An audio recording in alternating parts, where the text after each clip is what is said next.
కాసేపట్లో సుప్రీంకోర్టులో పార్టీ ఫిరాయింపుల కేసు విచారణ జరగనుంది. తెలంగాణలో బీఆర్ఎస్ ను వీడి కాంగ్రెస్ లో చేరిన 10 మంది ఎమ్మెల్యేలు విచారణ ఎదుర్కొనున్నారు.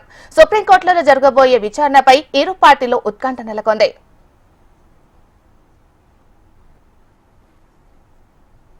గత విచారణ సమయంలో పార్టీ మారిన ఎమ్మెల్యేలపై ఎప్పటిలోగా స్పీకర్ నిర్ణయం తీసుకుంటారో చెప్పాలని సుప్రీంకోర్టు ప్రశ్నించగా స్పీకర్ను అడిగి చెప్తామన్నారు అసెంబ్లీ తరపు న్యాయవాది.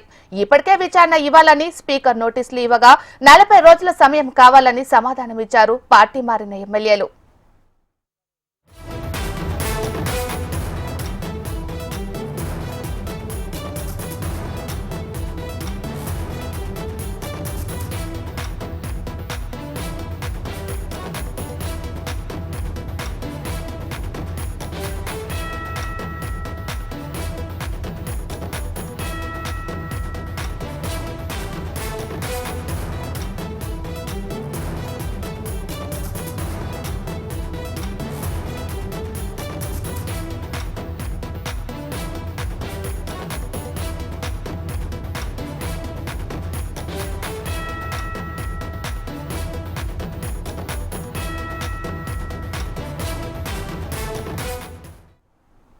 కాసేపట్లో సుప్రీంకోర్టులో పార్టీ ఫిరాయింపుల కేసు విచారణ జరగనుంది. తెలంగాణలో బీఆర్ఎస్ ను వీడి కాంగ్రెస్ లో చేరిన 10 మంది ఎమ్మెల్యేలు విచారణ ఎదుర్కొనున్నారు. సుప్రీంకోర్టులో జరగబోయే విచారణపై ఇరు పార్టీలో ఉత్కంఠ నెలకొంది. మరి ఇదే అంశానికి సంబంధించి మరింత సమాచారాన్ని మా ప్రతినిధి రామకృష్ణ అందిస్తారు. రామకృష్ణ, చెప్పండి. సుప్రీంకోర్టులో ఎమ్మెల్యేల ఫిరాయింపు కేసు రాబోతుంది. మరి ఈ 10 మంది ఎమ్మెల్యేల భవిష్యం తేలబోతుంది. మరి సర్వోన్నత న్యాయస్థానం ఎలా తీసుకుంటుందో మీకు చూడాలా. జస్టిస్ జవాయ్ నేతృత్వంలోని ధర్మాసనం ఈ కేసు విచారిస్తుంది. మరి ఇప్పటికీ ఈ కేసుకు సంబంధించి జవాయ్ చాలా ఆగ్రహం వ్యక్తం చేశారు. స్పీకర్ తీరుని కూడా ఆయన విమర్శించారు. మరి ఇన్నాళ్ళు టైం తీసుకుంటే మీకు ఇంకెంత టైం కావాలి అంటూ కూడా స్పీకర్ న్యాయవాదిని ప్రశ్నించడం జరిగింది. మరి ప్రస్తుతానికి కేసు కొద్దిసేపట్లో రాబోతుంది, విచారణ జరగబోతుంది. మరి ఎమ్మెల్యేలపై అనర్హత వీరు వేస్తారా, ఎమ్మెల్యేలని సస్పెండ్ చేసి అక్కడ ఎన్నికలు నిర్వహించమని కేంద్ర ఎన్నికల కమిషన్ ని అలాగే స్పీకర్ ని కూడా ఆదేశిస్తారా, లేదంటే ఈ కేసుని మరింత విచారణ కోసం మరికొద్ది రోజులు పొడిగిస్తారా అనేది వేచి చూడాల్సిందే. మరి బీఆర్ఎస్ మాత్రం ఇక్కడ ఉప ఎన్నికలు జరుగుతాయి, కంపల్సరిగా మళ్ళీ మేము గెలుస్తాము అని చెప్పేసి కూడా చెప్తుంది. మరి టోటల్గా 10 మంది ఎమ్మెల్యేలు ఈ కేసులో విచారణ ఎదుర్కొంటున్నారు. మరి వాళ్ళందరూ కూడా ఎలా ఉంటుంది కేసు, సుప్రీంకోర్టు తీర్పు ఏ రకంగా ఉంటుంది అనే దాని మీద వాళ్ళు చాలా ఉత్కంఠతతో ఎదురు చూస్తున్నారు. మరి కొద్ది సేపట్లోనే ఈ కేసు రాబోతుంది. ఎమ్మెల్యేలు కడియం శ్రీహరి, దానం నాగేందర్, తెల్లం వెంకట, బుడ్డే మహిపాల్ రెడ్డి, కాళయ్య యాదవ్, బండ కృష్ణమోహన్ రెడ్డి, అలాగే ప్రకాష్ గౌడ్, డాక్టర్ సంజయ్ కుమార్, అరకపూడి గాంధీ, పోచారం శ్రీనివాసరెడ్డి, మొత్తం ఈ 10 మంది ఎమ్మెల్యేలు ఇప్పుడు ఈ కేసులో ఉన్నారు. మరి ఈ కేసు కోసం సుప్రీంకోర్టు తీర్పు కోసం అందరూ ఎదురు చూస్తున్నారు.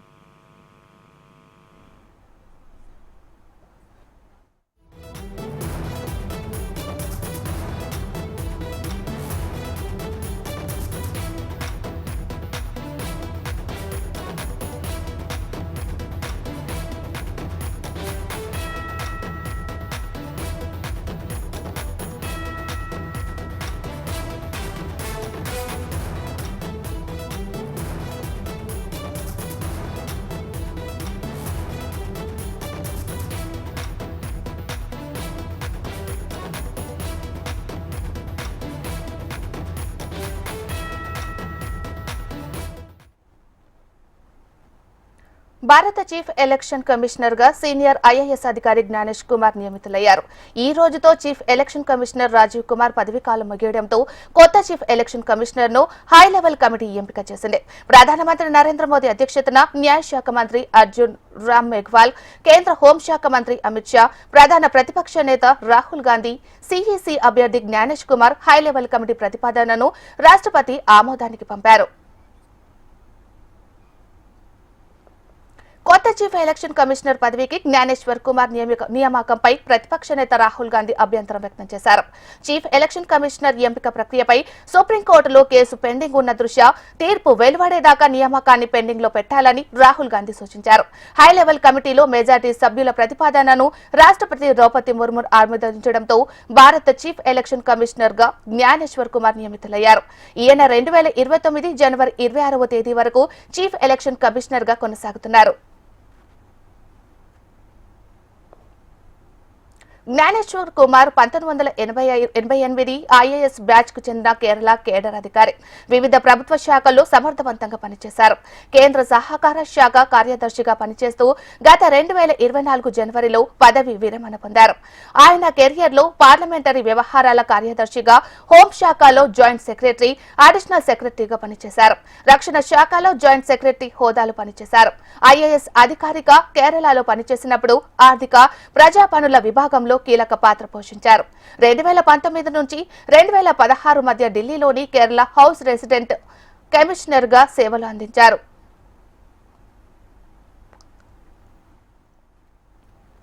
హోంశాఖ మంత్రిత్వ శాఖలో జ్ఞానేశ్వర్ కుమార్ అడిషనల్ సెక్రటరీగా పనిచేస్తూ జమ్మూ కాశ్మీర్ లో 370 ఆర్టికల్ రద్దు విషయంలో కీలక పాత్ర పోషించారు.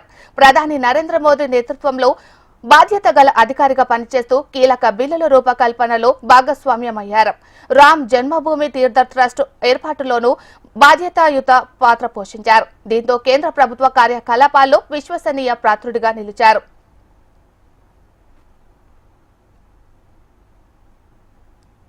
సహకార శాఖలో కార్యదర్శి హోదాలో పనిచేసే సమయంలో multi state cooperative society amendment act 2023 తీసుకువచ్చారు. సహకార శాఖలో సంస్కరణలతో పారదర్శకతకు ప్రాధాన్యత ఇస్తూ జవాబుదారీత నాన్ను పెంచేందుకు దోహదమయ్యారు.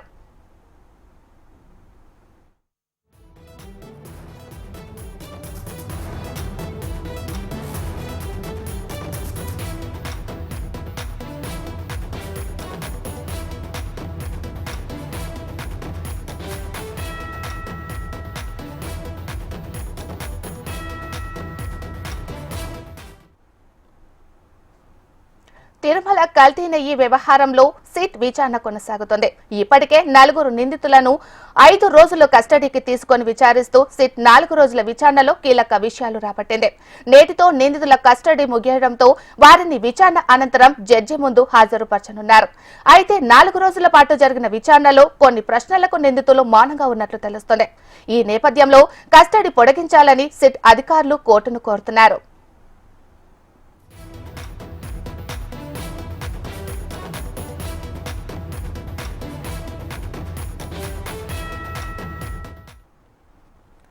తుది మున్సిపల్ వైస్ చైర్మన్ ఎన్నిక మరోసారి వాయిదా పడింది. తీవ్ర ఉద్రిక్తత మధ్య మున్సిపల్ కౌన్సిల్ సమావేశం ఏర్పాటు చేశారు. సమావేశానికి 10 మంది టీడీపీ కౌన్సిలర్లు మాత్రమే హాజరయ్యారు. వైసీపీకి చెందిన 17 మంది కౌన్సిలర్లు గైహాజరయ్యారు. మున్సిపల్ చైర్మన్ సమావేశానికి హాజరు కాలేదు. వైస్ చైర్మన్ ఎన్నిక వాయిదా వేసినట్లు అధికారులు ప్రకటించారు.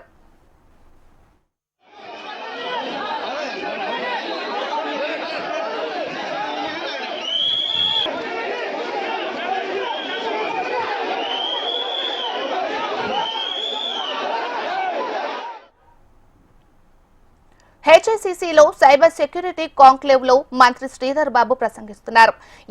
ఇప్పుడు ఆ లైవ్ చూద్దాం.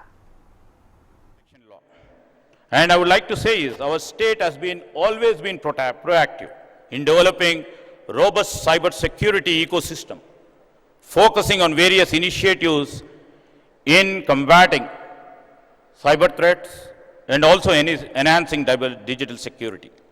Additionally, we are launching various programs under our Center of Excellence for Cyber Security. And I would like to proudly mention that the new initiative by our Chief Minister in terms of having a Young India Skills University to educate our citizens and also upskill government employees and also trying to create environment to enhance the capacity building among our professionals and law enforcement to address cyber threats, to reduce vulnerabilities and develop standard operating procedures. And our state is fostering partnerships with multinational companies and academic institutions to enhance cyber security landscape. This includes recently Chief Minister Revanth Reddy's initiative to have a collaboration with Google itself states that we are in the next level to see that the technology should be helpful for the people of Telangana, ultimately the people of India. We are also in discussions to establish the Cyber Defense Center the TGCDC in Hyderabad, which will proactively safeguard our citizens and critical government entities from cyber threats.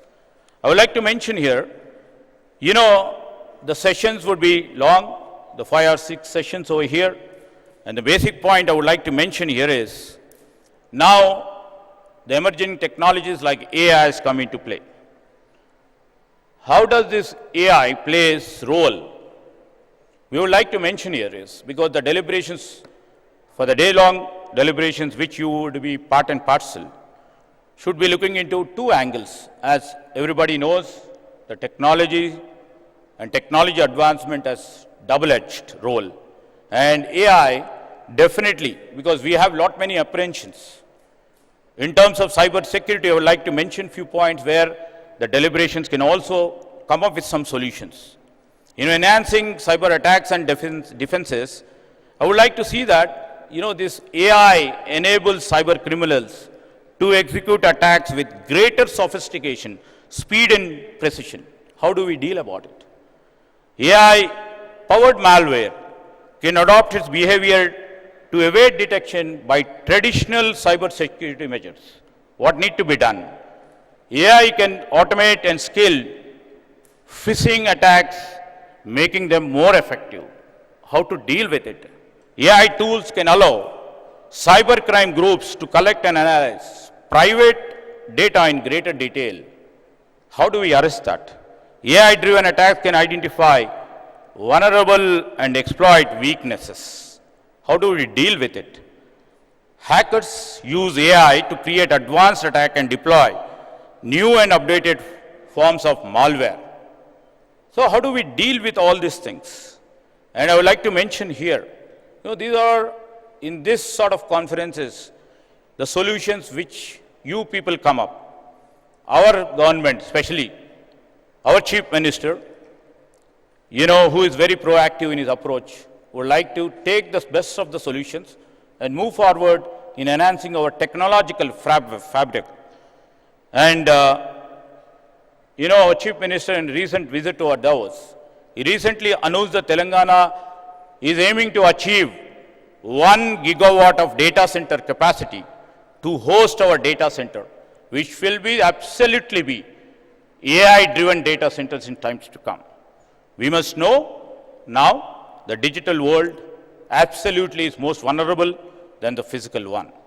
Connecting to internet links us to over 6 billion people across the world. It is a big opportunity, and also I would like to say that it's the biggest threat that we must stay cautious. It is our shared responsibility to protect our data and maintain good digital hygiene. By doing so, we can unlock the full potential of the digital world and make India a leader in innovation and digital power.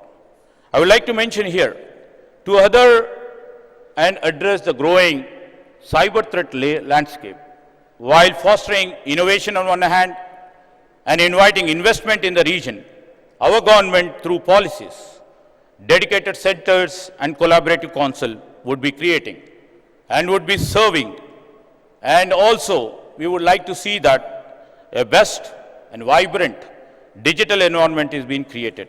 With these few words, I would like to conclude, and I thank the host and especially the Cyber Security Bureau for hosting this meaningful session. Thank you, Anand. Thank you so much, Sri D. Sridhar Babu, sir, for delivering such a clear address on the topic. Next up, ladies and gentlemen, please put your hands together as I invite the Honorable Chief Minister for the state of Telangana, Sri Anuvala Revanth Reddy Garu, to deliver his address.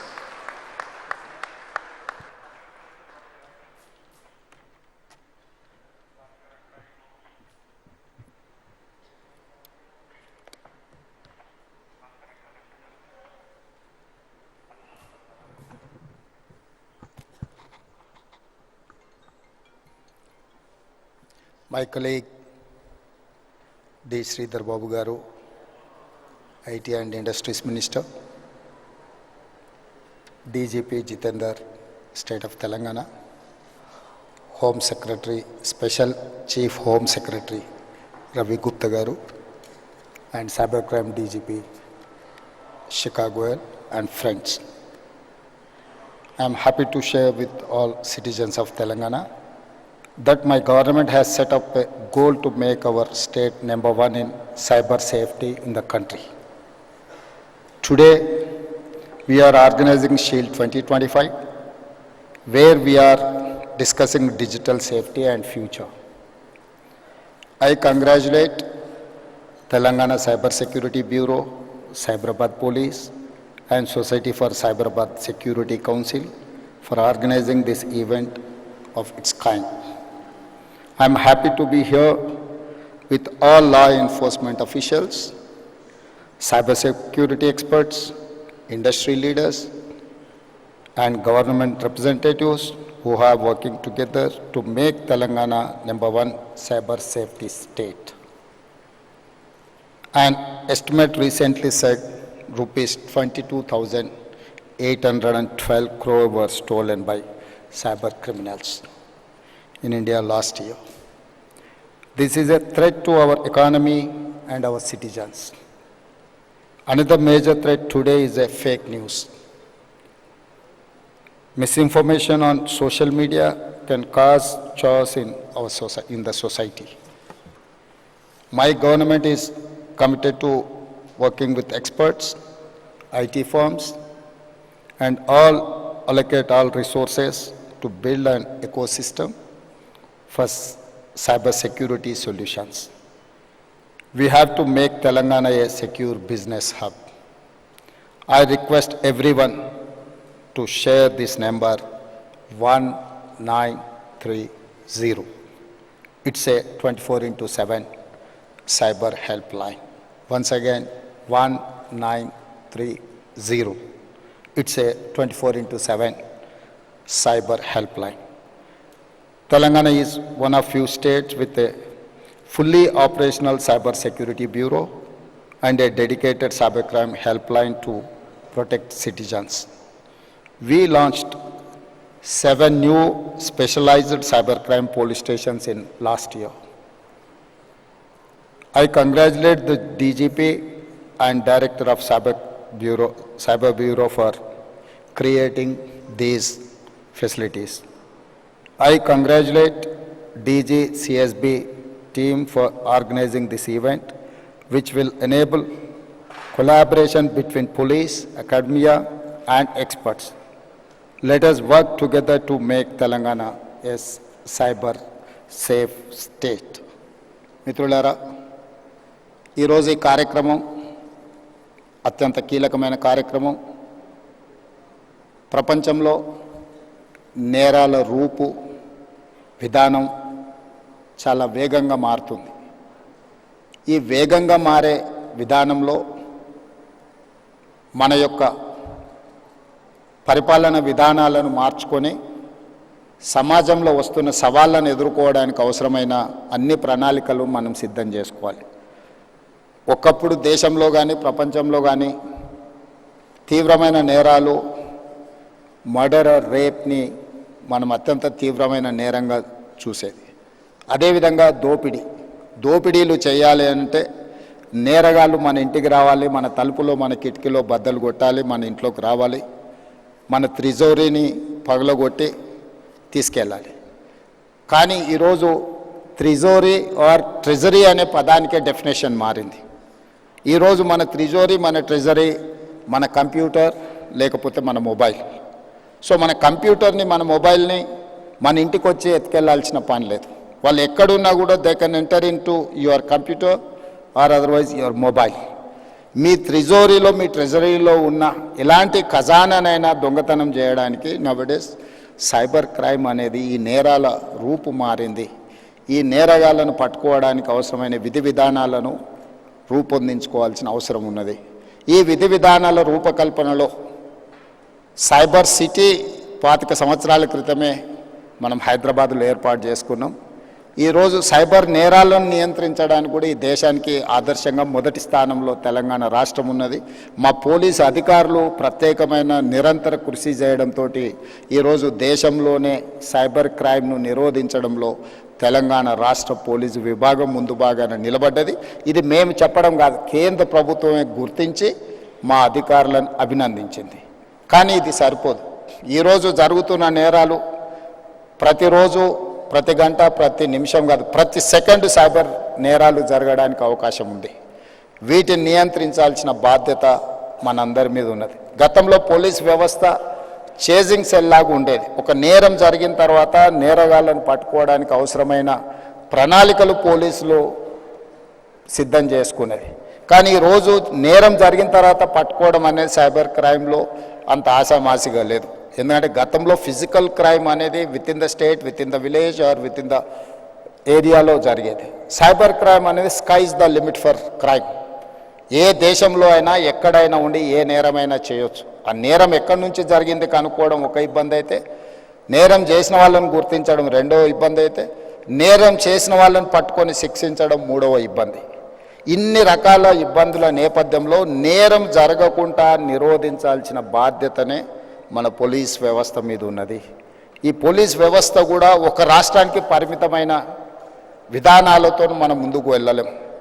ఈరోజు దాదాపుగా 14 రాష్ట్రాలకు సంబంధించిన police అధికారులు ఈ సమావేశంలో పాల్గొన్నారు. దేశం మొత్తం ఒక యూనిట్గా ఈ సైబర్ క్రైమ్లో పనిచేయాల్సిన అవసరం ఉన్నది. కోఆర్డినేషన్ కూడా చాలా అవసరం ఉన్నది. ఈరోజు సోషల్ మీడియాలో వస్తున్న డీప్ ఫేక్ న్యూస్ సమాజంలో చాలా వైషమ్యాలను రెచ్చగొట్టడానికి ఉపయోగిస్తున్నారు. కొంతమంది సమాజంలో ఒక గందరగోళాన్ని సృష్టించి జరగని నేరాలు జరిగినట్టుగా, జరగని దాడులను జరిగినట్టుగా, లేదా ఇతర ఆలోచనలతోని ఈ డీప్ ఫేక్ న్యూస్ని స్ప్రెడ్ చేస్తున్నారు. వీటన్నిటిని కూడా సోషల్ మీడియాని కంట్రోల్ చేయడమే కాకుండా ఆర్థిక నేరాలను కూడా ఈరోజు నియంత్రించాల్సిన అవసరం ఉన్నది. వీటన్నిటి నేపథ్యంలో తెలంగాణ స్టేట్ సైబర్ క్రైమ్ డిపార్ట్మెంట్కి సంబంధించి ప్రత్యేకంగా డీజీపీ శిఖా గోయల్ గారు, అదేవిధంగా సైబరాబాద్ కమిషనర్ అవినాష్ మహాంతి ఒక మంచి షీల్డ్ 2025 కార్యక్రమాన్ని ఏర్పాటు చేసి ఇందులో ఎక్స్పర్ట్స్ని, ఇతర రాష్ట్రాలకు సంబంధించిన అధికారులను చాలామందిని ఇందులో పాల్గొనే విధంగా చేసి ఒక కోఆర్డినేషన్, ఒక connecting bridge with in the states, with in the country, with in the departments చేయడానికి ఏదైతే ప్రయత్నం చేస్తున్నారో ఇది first initiative, very best initiative. I wanted to congratulate them. And మీరందరూ కూడా సహకరించండి. తెలంగాణ రాష్ట్రం భవిష్యత్తులో కూడా దేశానికే రోల్ మోడల్గా నిలబడుతుంది. తప్పకుండా సైబర్ నేరాలను నియంత్రించడంలో ఈ దేశానికే తెలంగాణ రాష్ట్రం ఆదర్శంగా ఉంటుంది అని తెలియజేస్తూ మీ అందరి దగ్గర సెలవు తీసుకుంటున్నాను. ధన్యవాదాలు. Thank you so much, sir. Phenomenal. I mean, the way it covered the entire landscape. Thank you so much, sir. Now, to honor the Honorable Chief Minister of Telangana, Shri A. Revanth Reddy Garu, I request Ms. Shikha Goyal, IPS Director, TGCSB, to present the memento to honor our chief guest. Ladies and gentlemen, could you please put your hands together?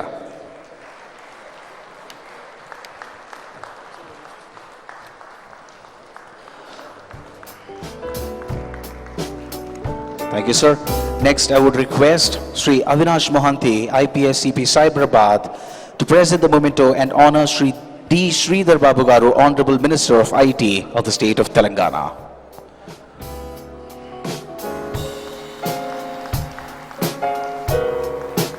Thank you, sir. Next, I would request Mr. Ramesh Kaza, Secretary General SCSC, to present the memento and honor Sri Ravi Gupta, IPS Special Chief Secretary Home for the State of Telangana.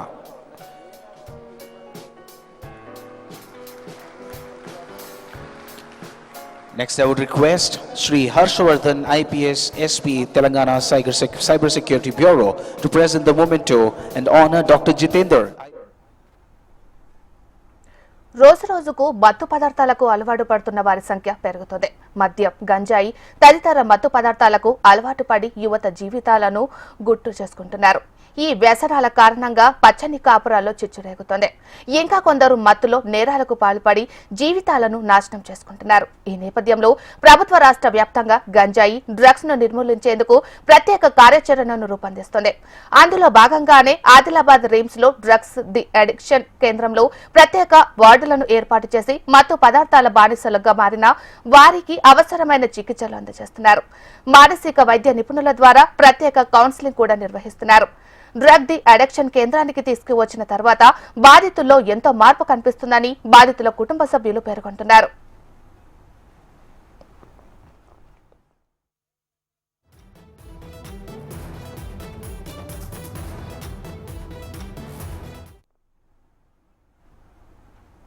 మత్తు పదార్థాలకు అలవాటు పడి తమ జీవితాలను మత్తులో జోగకుండా పూర్తి స్థాయిలో చికిత్స అందించడంతో పాటు వారి జీవితంలో మార్పు వచ్చే విధంగా పూర్తి స్థాయిలో కౌన్సిల్ ఇవ్వడంతో వారి జీవితాల్లో సైతం మార్పు కనిపిస్తుంది. ఇప్పటి వరకు ఇక్కడ చేరి చికిత్సలు తీసుకున్నాక చాలా మంది యువతతో పాటు వృద్ధుల వరకు మద్యానికి పూర్తి స్వస్తి చెప్పగా మిగతా మత్తు పదార్థాల అలవాట్లు ఉన్నవారు సైతం మత్తు అలవాట్ల నుండి విముక్తులై ఆరోగ్య జీవనం గడుపుతున్నారు.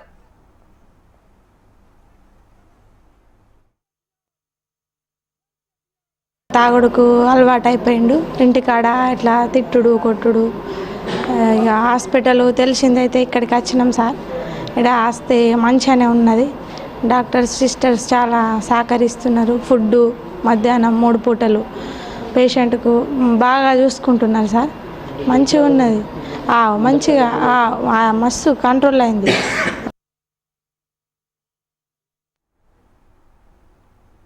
జీవితాలను గుల్ల చేస్తున్న మత్తును వదిలించేందుకు రాష్ట్ర ప్రభుత్వం ప్రత్యేక చర్యలు చేపట్టింది.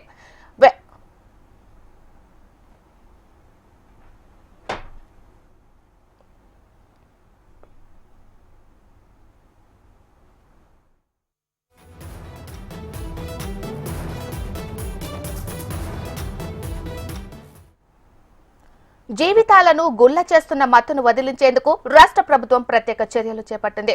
వ్యసన పరులను సాధారణ స్థితిలోకి తీసుకువచ్చేందుకు ప్రతి జిల్లా కేంద్రంలోని ప్రభుత్వ ఆసుపత్రిలో డ్రగ్స్ ది అడిక్షన్ సెంటర్ ను ప్రారంభిస్తోంది. ఇందులో భాగంగానే తాజాగా మంచిర్యాల జిల్లా ప్రభుత్వ ఆసుపత్రిలో 10 పడకలతో ప్రత్యేక డ్రగ్ ది అడిక్షన్ కేంద్రాన్ని ప్రారంభించారు. అయితే ఆదిలాబాద్ లో మాత్రం గత ఏడాది నుంచే ది అడిక్షన్ సెంటర్ పనిచేస్తోంది. मेरा नाम अनिल रोहिदास राठौड़ है. मैं मांडवी महाराष्ट्र से हूँ.